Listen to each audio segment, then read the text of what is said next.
riechen nach Honig. Ich habe es bei einem anderen TikToker gesehen. Diese komischen Bällchen hier. Ich verlinke ihn euch unten einfach mal. Und ich habe keine Ahnung, ob mir das schmeckt oder nicht.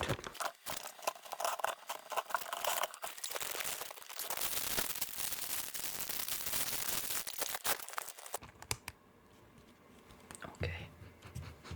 Sie riechen nach Honig. Wer hätte es gedacht?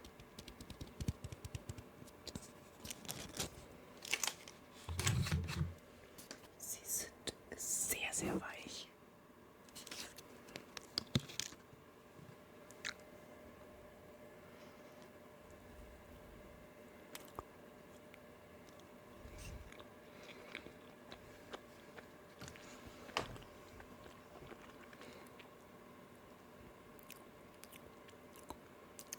Okay, die Konsistenz ist richtig weird. Also die sind wirklich butterweich.